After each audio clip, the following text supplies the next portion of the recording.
Merchant chamber of commerce में आज एक प्रेस कॉन्फ्रेंस का आयोजन किया गया था। यहाँ पर आप देख सकते हैं जो है changing role of ESIC in ensuring social justice and inclusively, इसके बारे में जो है आज चर्चा की गई। और इसमें मुख्य रूप से जो है यहाँ पे शामिल थे श्री अमरीश कुमार शर्मा जी, जो additional commissioner and regional director state insurance corporation West Bengal Sikkim region, ministry of labour and employment, government of India ने क्या क्या चेंजिंग रोल है, तमाम वो चीज़ें ईएसआई पीएफ से लेकर जो है, या जो वर्कर्स लोग हैं उन लोगों के बच्चों को जो किस तरीके से जो है हॉस्पिटल में या कॉलेजेस में, मेडिकल कॉलेजेस में छूट मिल सकती है, ये तमाम वो जानकारियाँ दिए। आइए हम लोग ज़्यादा जानकारी के लिए बात करते हैं।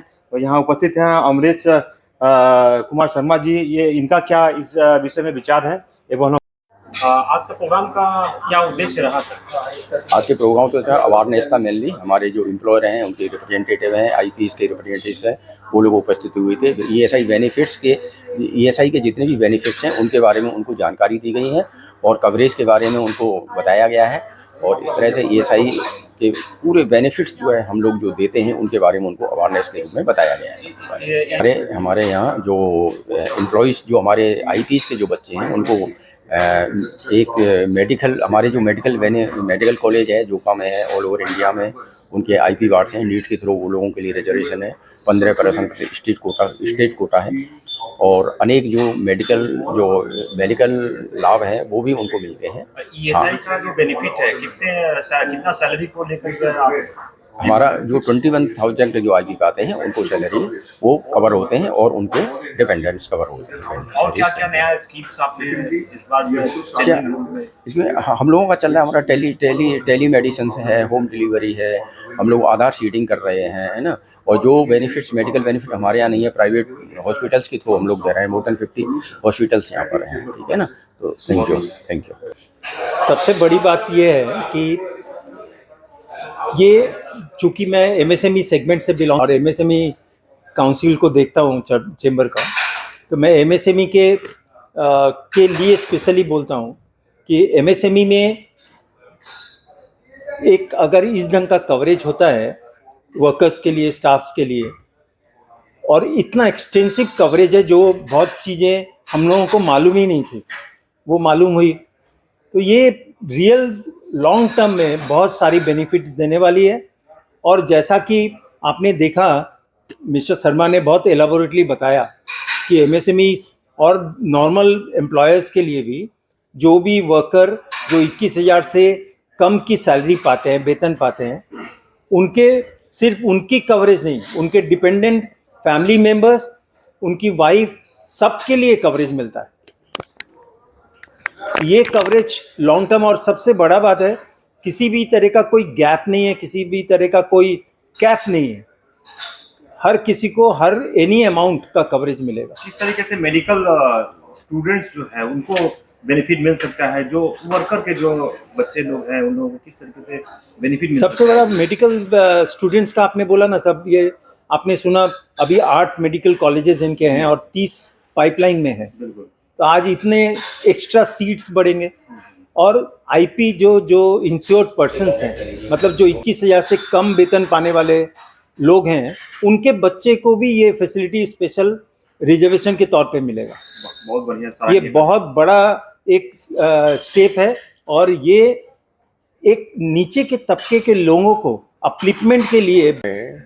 श्री अमरीश कुमार शर्मा जी यहाँ के रीजनल डायरेक्टर हैं ईएसआई के। उन्होंने हम लोगों को इतनी जानकारी दी कि इतने सारे बेनिफिट्स हैं वर्कर के लिए जो ईएसआई में कवर्ड हैं, जो जानकारी बहुत कमती लोगों को है हमारे हिसाब से। दूसरी बात, एक तो आधार सीडिंग चालू किया है, जो कि बहुत अच्छा स्टेप है टुवर्ड्स गेटिंग मोर कवरेज। तीसरी बात, हमारे मर्चेंट चेंबर ऑफ कॉमर्स में एक हेल्प डेस्क खोला जाएगा अप्रैल महीने से, जहाँ बाई मंथली ईएसआई के नोडल ऑफिसर्स आएंगे और हमारे मेंबर्स का सारे भी जो प्रॉब्लम्स हैं, इनरोलमेंट इश्यूज हैं, बेनिफिट्स हैं, वो सब समझाएंगे और प्रॉब्लम्स यहीं पर वन स्टॉप शॉप में रिजॉल्व करेंगे।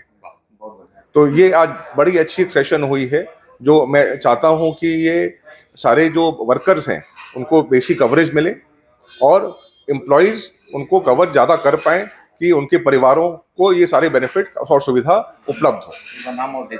लोगों को जब आधार से रिलेटेड इशू होता है तो किस तरीके से वो रिजॉल्व कर सकते हैं?